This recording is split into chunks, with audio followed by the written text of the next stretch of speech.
فکر خبر پر دیکھیے ملکی اور عالمی احوال سے جڑی اہم اور خاص خبریں۔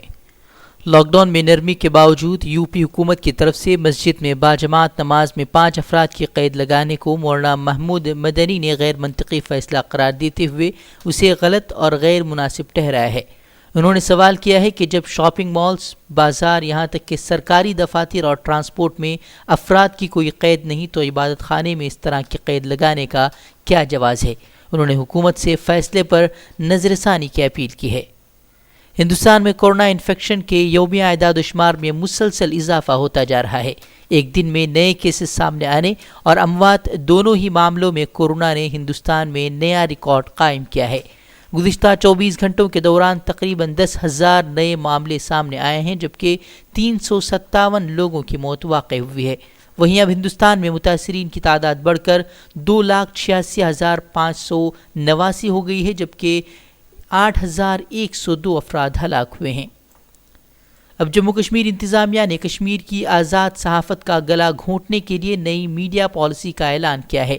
2 جون کو جاری جموں کشمیر کی نئی میڈیا پالیسی کے مطابق سرکار اخباروں اور دوسرے میڈیا چینلوں پر آنے والے مواد کی نگرانی کر یہ طے کرے گی کہ کون سی خبر فیک، اینٹی سوشل یا اینٹی نیشنل ہے۔ ایسا پائے جانے پر متعلقہ ادارے کو سرکاری اشتہار نہیں دیے جائیں گے، ساتھ ہی ان کے خلاف قانونی کارروائی بھی کی جائے گی۔ کشمیر میں گزشتہ چند ماہ میں پولیس نے کئی نامور صحافیوں کے خلاف محض ان کی پیشہ ورانہ ذمہ داریوں کے لیے ان پر انسداد دہشت گردی جیسے سخت قوانین کے تحت مقدمات درج کیے ہیں۔ صحافیوں کا الزام ہے کہ انہیں ان کی خبروں کے لیے پولیس اپنے دفاتر میں طلب کر اکثر پریشان کرتی ہے۔ اتر پردیش میں گائے کے تحفظ اور گوکشی کو روکنے کے نام پر ایک نیا قانون منظور کیا گیا ہے جس کے تحت گوکشی کے مجرم کو زیادہ سے زیادہ 10 سال قید بامشقت کی سزا کے ساتھ 5 لاکھ روپے تک کا جرمانہ عائد کیا جا سکتا ہے۔ سادھو سنتوں نے اس قانون کو لے کر انتہائی خوشی کا اظہار کیا ہے۔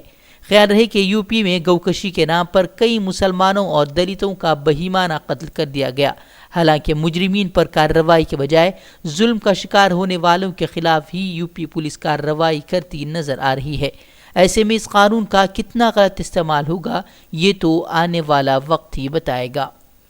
دہلی ہائی کورٹ نے دہلی پولیس کو جامعہ تشدد کیس میں جیل میں بند شرجیل امام کے خلاف تحقیقات کی مدت 90 دنوں سے بڑھا کر 180 دن کرنے کی درخواست کو چیلنج کرنے والی درخواست پر اضافی حلف نامہ داخل کرنے کے لیے مزید وقت دیا ہے۔ واضح ہے کہ 18 فروری کو دہلی پولیس نے شرجیل امام پر تشدد کو بھڑکانے کا الزام لگاتے ہوئے چارج شیٹ داخل کی تھی۔ شرجیل امام کو قابل اعتراض تقریر کرنے پر بہار سے گرفتار کیا گیا تھا۔ پولیس کا دعویٰ ہے کہ جامعہ تشدد کی تفتیش کے دوران ایک ملزم نے بتایا ہے کہ اس نے شرجیل امام کی تقریر سے متاثر ہو کر یہ تشدد کیا ہے۔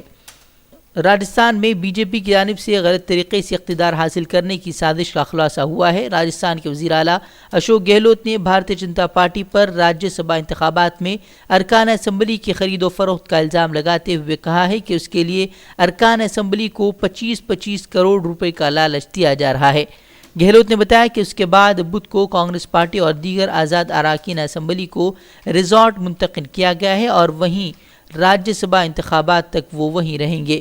انہوں نے کہا کہ پہلے گجرات اور مدھیہ پردیش میں مودی نے جمہوریت کی دھجیاں اڑاتے ہوئے خرید و فروخت کا کھیل کھیلا اور اب راجستھان میں بھی اس کی تیاری کی جا رہی ہے۔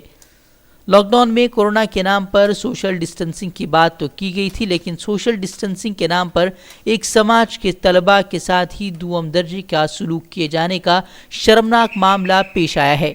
مدھیہ پردیش میں 12ویں امتحان کے لیے اندور کے بنگالی اسکول پہنچے مسلم طلباء کو اسکول کے اندر بیٹھ کر امتحان دینے سے انتظامیہ نے منع کر دیا۔ طلباء کو اسکول گراؤنڈ میں بیٹھ کر امتحان دینے کو کہا گیا۔ جب طلباء نے مخالفت کی تو انہیں اسکول کے اندر دوسرے طلباء کے ساتھ بٹھانے کے بجائے برآمدے میں الگ سے بٹھا کر ان کا امتحان لیا گیا ہے۔ مسلم طلباء کے ساتھ کیے گئے دوم درجے کے سلوک پر بھوپال مسلم ایم ایل اے عارف مسعود نے اپنی سخت برہمی کا اظہار کرتے ہوئے سی ایم سے کارروائی کا مطالبہ کیا ہے۔ میں افسوسناک بات ہے کہ جہاں سنسکار ملتے ہوں وہاں نفرت بانٹی جا رہی ہو۔ ایک سماج کے بچوں کو آپ نے الگ بٹھایا اور الگ بٹھانے کے بعد وہاں پہ ان کی پریکشا لی۔ کس حال میں ان بچوں نے پریکشا دی ہوگی، کیا ان کا مانسک استر اس سمے رہا ہوگا، کتنی ان کو پیڑا ہوئی ہوگی، اس کا احساس آپ کو ہونا چاہیے۔ جو اندور کی گھٹنا ہے تتکال اس پہ آپ سنگیان لیں